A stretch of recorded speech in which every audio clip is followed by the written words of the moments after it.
अस्सलामुअलैकुम दोस्तों, इनसाइड भी मौजूद फकर में खुशामदीद। जब इमरान खान के खिलाफ इस्टेब्लिशमेंट की हिकमत अमली का तीसरा राउंड शुरू हो गया है और इस हर मरहले में जनाब इमरान अहमद खान न्याजी हाल मुकीम अडयाला जेल की सबसे अहम यूएसपी यानी यूनिक सेल्स पॉइंट से इमरान खान को महरूम किया जाएगा। और इमरान खान का सबसे यूनिक सेल्स पॉइंट कौन सा था, यानी उनके पास जो सबसे बड़ी यूएसपी थी जिसको जाकर वो लोगों के सामने सेल करते थे कि जनाब ये मिस्टर क्लीन है, ये मिस्टर ईमानदार है और इसकी जात हर तरह के शक शुबे और करप्शन के शायबे से पाक है। इस मर्तबा अलकादर ट्रस्ट केस के जरिए इमरान खान साहब से इस यूएसपी को वापस लिया जा रहा है और मुझे ऐसे लगता है कि अलकादर ट्रस्ट केस का फैसला इमरान खान के लिए उसको डिफेंड करना बहुत ही ज्यादा मुश्किल हो रहा है, क्योंकि जिस तरीके से इस केस के जो पढ़ते हैं वो खुल रही हैं, इमरान खान के हवाले से नित नए इंकशाफात सामने आ रहे हैं। अब ताज़ा तरीन इंकशाफ ये हुआ है जनाब इस केस के अंदर कि इमरान खान ने जिस ट्रस्ट के नाम पर,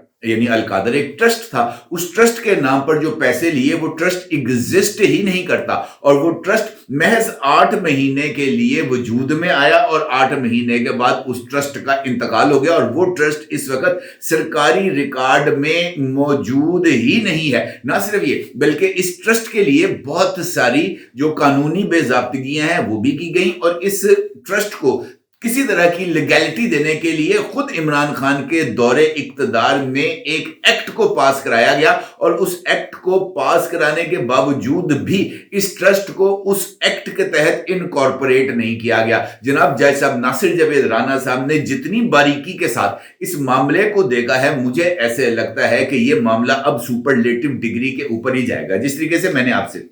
गुफ्तगू के आगाज में जिक्र किया कि इस्टेब्लिशमेंट की ये स्ट्रेटेजी मुझे मल्टी लेयर स्ट्रेटेजी के तौर पर इस्टेब्लिश होती हुई नजर आ रही है, क्योंकि इस स्ट्रेटेजी का पहला मरहला था मारो, दूसरा मरहला था घसीटो और तीसरा मरहला है रोलो मेरी नजर के मुताबिक। क्योंकि पहले मरहले में जब इमरान खान इक्तदार से हटे थे तो इमरान खान की तरफ से इस्टेब्लिशमेंट के लिए जिन अलकाबात का इस्तेमाल किया गया था, जिस तरीके से उनको चोर डाकू लुटेरा कहा गया था, जिस तरीके से उनके लिए मीर जाफर और मीर सादक के अलकाबात का इस्तेमाल किया गया था, जिस तरीके से इस्टेब्लिशमेंट को चोर चौकीदार के जो है तनाजुर में देखा गया था,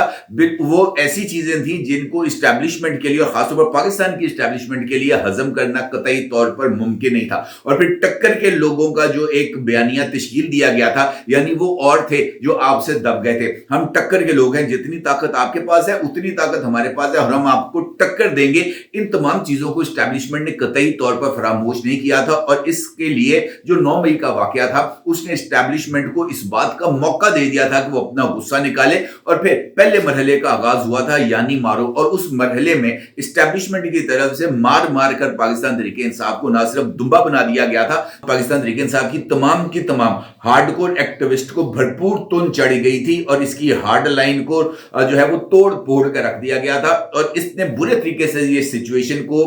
जो है वो लेके आगे चले गए थे कि पाकिस्तान तहरीक इंसाफ का नाम लेवा कोई नहीं बचा था। कम से कम हकीकी दुनिया के अंदर, सोशल मीडिया पर मौजूद थे लेकिन हकीकी दुनिया में पाकिस्तान तहरीक इंसाफ का नाम लेवा कोई नहीं बचा था। और इसी सूरत हाल में उनको इलेक्शन में उतारा गया और इलेक्शन में उतारते साथ ही दूसरे मरहले का आगाज हो गया और वो था घसीटो। घसीटो का मतलब यह था कि इन तमाम लोगों को जो है वो अदालतों के अंदर घसीटा जाए, एक मुख्तलिफ मुकदमात में घसीटा जाए, एक अदालत से दूसरी अदालत, पिशावर से लेकर जनाब लाहौर तक और लाहौर से लेकर कराची तक हर तरह के मुकदमात, हर तरह की FIRs को दर्ज किया गया और इनको जूतियां चिटखाने पर मजबूर कर दिया गया। हर एक अदालत के अंदर कभी जमानतों का चक्कर, कभी अबूरी जमानतों का चक्कर, कभी गिरफ्तारी, कभी रिहाई, कभी फिर गिरफ्तारी, इस तरह का जनाब इनको जो है ना वो शिकंजे में कसा गया कि ये कोल्लू की बैल की तरह यूं घूमते घूमते मजबूर हो गए और इस सूरत हाल तक आ गए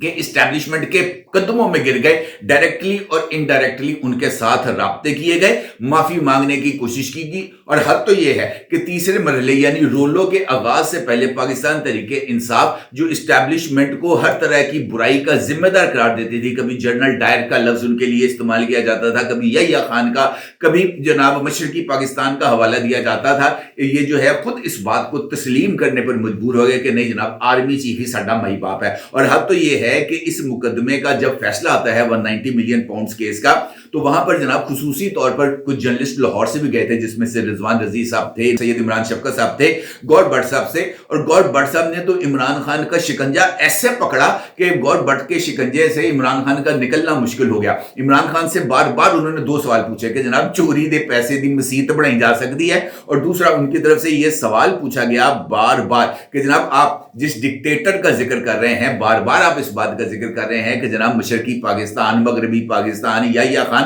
तो आप ये बताएं कि आपका मुखातब कौन है। और इस मरहले पर इमरान खान कोई जवाब गौहर भट्ट को नहीं दे सके कि जनाब मैंने जनरल आसिम मुनीर की तरफ मेरा इशारा है या जनरल फैसल नसीर की तरफ मेरा इशारा है, किसकी तरफ इशारा है। इमरान खान की तरफ से इस बात का कोई जवाब नहीं दिया गया, जो इस बात की तरफ इशारा था कि इमरान खान को वाज़ेह तौर पर इस बात का इदराक हो गया है कि अब मैंने अगर किसी तरह की जो बेइख्तियाती का मुजाहरा किया या किसी भी तरीके से मैंने क्रीज से बाहर निकलने की कोशिश की, तो इस मर्तबा मुझे इस तरीके से स्टंप आउट किया जाएगा कि जनाब मेरे पास फिर वापसी का किसी तरह का कोई इम्कान नहीं रहेगा। और ये वजह है कि इस फैसले के सुनाए जाने के बाद अगरचे ट्वीट जो इमरान खान की तरफ से सामने आया वो बहुत ही ज्यादा सख्त था, लेकिन मीडिया के साथ गुफ्तगू करते हुए इमरान खान की तरफ से हद दर्जा एहतियात का मुजाहरा किया गया। और इसका दूसरा सबूत उस वक्त सामने आता है जब इस फैसले को सुनाए जाने के बाद अली अमीन गंडापुर साहब इमरान खान से मुलाकात करते हैं। ये मुलाकात तकरीबन 40 मिनट तक जारी रहती है, और 40 मिनट तवील इस मुलाकात में इमरान खान बहुत ही ज्यादा कंपोज्ड नजर आते हैं। इमरान खान की तरफ से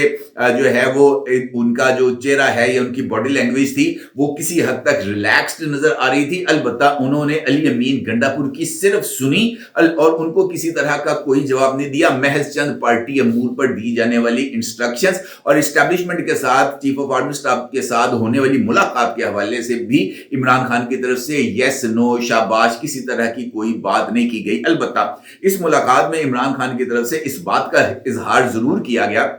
कि बुशरा बीबी की जो तर्जुमान है मशाल यूसुफजई, उनको जनाब किसी तरह का कोई ओहदा दे दिया जाए, और ताकि उनके पास जो होंडा सिविक मौजूद है वो होंडा सिविक उनके पास ही मौजूद रहे। अब इस तरह ये जो तीसरा मरहला है इमरान खान के लिए रोलो, उसका आगाज हो जाता है। और अब ये जो फैसला है ये इस बात की तरफ वाज़ेह तौर पर इशारा कर रहा है कि ये इमरान खान से उसका यूनिक सेल्स पॉइंट यानी ईमानदारी का जो सर्टिफिकेट था उनके पास, उसको छीनने की कोशिश कर रहा है। क्योंकि इस डिटेल्स के अंदर जो इस वक्त मेरे सामने इस फैसले की मौजूद हैं वो वाज़ेह तौर पर इस बात की तरफ इशारा कर रही हैं कि जज साहब ने जो अपने फैसले में तहरीर किया है कि तहकीकात के मुताबिक और जो चीजें सामने आई हैं, अल-कादर ट्रस्ट सिर्फ 8 महीने के लिए एक ट्रस्ट था। आईसीटी ट्रस्ट एक्ट 2020 के मुताबिक इस वक्त इसका कोई वजूद ही नहीं है, और इस ट्रस्ट के अंदर सिर्फ 2 ट्रस्टीज मौजूद हैं। उसमें से एक का नाम है इमरान अहमद खान नियाजी और दूसरी का नाम है बुशरा बीबी जो ज़ौजा हैं इमरान खान की। उसके साथ साथ इस बात का भी जिक्र किया गया है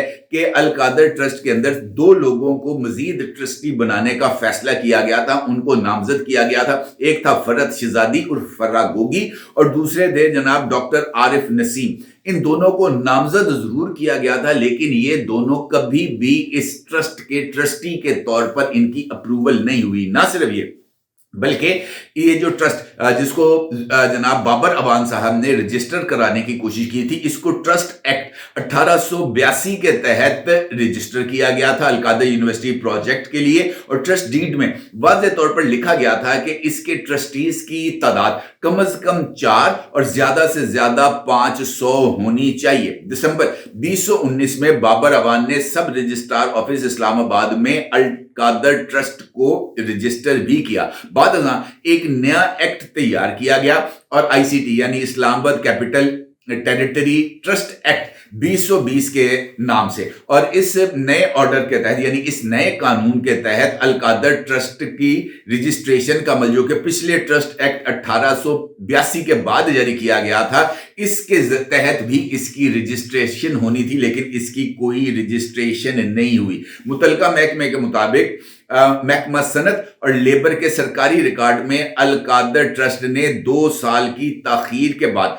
बिलाखिर 2023 में इस बात की दरखास्त जमा कराई थी कि जनाब हमें जो है बतौर ट्रस्ट रजिस्टर किया जाए, और अलकादर अभी तक खुद को रजिस्टर्ड कराने में नाकाम रहा है। इसका मतलब यह है कि आईसीटी ट्रस्ट एक्ट 2020 के मुताबिक इसका कोई वजूद ही नहीं है, यानी एक ट्रस्ट जिसका इस वक्त तक कोई वजूद ही नहीं है, उसने ना सिर्फ जमीन एक्वायर की, जमीन जो है सबसे पहले फरद शहजादी के नाम पर गई, जुल्फी बुखारी ने उसको लिया, फिर जुल्फी बुखारी ने उसको ट्रस्ट के नाम पर मुंतकिल किया जो वजूद ही नहीं रखता था, और इसके बाद एक डोनर की तरफ से इस ट्रस्ट के अकाउंट में पैसों को ट्रांसफर किया गया और तकरीबन 180 मिलियन रुपीस इस अकाउंट में ट्रांसफर किए गए। और वो जो वाहिद डोनर था जिसने इस अलकादर ट्रस्ट के लिए पैसे दिए, उसका नाम कोई और नहीं बल्कि मलिक रियाज साहब थे, और मलिक रियाज की तरफ से ना सिर्फ पैसे दिए गए बल्कि इस अलकादर ट्रस्ट के लिए जो बिल्डिंग थी उसको भी बनाया गया, और बाकी तमाम जो है हैंकी फैंकी इसके साथ की गई। उसके बाद ये जो 148 सफ़ात पर मुश्तमिल फैसला है, इसमें ये जो सीक्वेंस ऑफ इवेंट्स है 2019 से लेकर 2022 तक, इसका भी जिक्र किया गया है, और अदालत ने इस सारे अमल की टाइमिंग के ऊपर भी बात की है। उन्होंने इस बात का भी जिक्र किया कि जिस वक्त बरतानिया में मलिक रियाज के अकाउंट्स फ्रीज हो रहे थे, उसी वक्त पाकिस्तान के अंदर एसेट रिकवरी यूनिट मुतहरक हो रहा था। इसके साथ साथ इस बात का भी अदालत ने जिक्र किया कि जिस वक्त एसेट रिकवरी यूनिट मुतहरक हो रहा था, मलिक रियाज और शहजाद अकबर की इमरान खान से मुलाकात भी हुई थी, और ये मुलाकात जो है बनी गाला में हुई थी, और इमरान खान ने इस मुलाकात के जरिए बहुत सारी चीजों को मैनेज किया था। फिर इस बात का भी जिक्र किया गया है कि पहले ये जो है जमीन जो है वो अलकादर ट्रस्ट यूनिवर्सिटी के नाम पर ट्रांसफर की गई, जुल्फी बुखारी और बाबर रवान ट्रस्टीज बने, फिर निकाले गए। जुल्फी बुखारी ने जमीन बाद में अलकादर ट्रस्ट के नाम ट्रांसफर कर दी। फराह गोगी को 250 कनाल जमीन बैरिया टाउन से ट्रांसफर हुई, जो अदायगी इस जमीन के बदले फराह गोगी की तरफ से की गई, उसका एफबीआर में जनाब रिकॉर्ड ही कोई नहीं है, यानी ये एक ओपन एंड शट केस है। इसका मतलब ये है कि अब इस मामले में जनाब इमरान अहमद खान न्याजी के रोले जाने के अमल का आगाज होगा, क्योंकि हर दूसरे दिन इसी मामले की कोई ना कोई नया नुक्ता सामने आएगा। वो नया नुक्ता इमरान खान की जो यूनिक सेल्स पॉइंट था, यानी बाकी सारे चोर थे, ये एक साध था, इसी नुक्ते को हैमर किया जाएगा और लोगों के सामने इस बात को इस्टेब्लिश किया जाएगा कि जनाब अगर इमरान खान जो है वो या नवाज शरीफ या आसिफ अली जरदारी के ऊपर बर्डन आ रहा है या उनके ऊपर इस बात का इल्जाम आयद किया जा रहा था कि जनाब वो चोर हैं, तो ये भी उनसे कम चोर नहीं। और इस बात के लिए जो फैसला है, जिससे मैंने बार बार इस बात का जिक्र कर रहा हूं, 148 सफ़ात का फैसला, ये 148 सफ़ात पर मुश्तमिल 134 नकात नहीं है, बल्कि ये इमरान खान के इसी यूनिक सेल्स पॉइंट पर 134 हमले हैं। ये इमरान खान की ईमानदारी पर 134 सवाल उठाए जा रहे हैं। ये इमरान खान के वो जो उनको मिला हुआ था ना सर्टिफिकेट कि जनाब ये बिल्कुल ठीक है, उसके ऊपर 134 ज़रबें हैं जो लगाई जा रही हैं, और 134 मरतबा इमरान खान को चोर और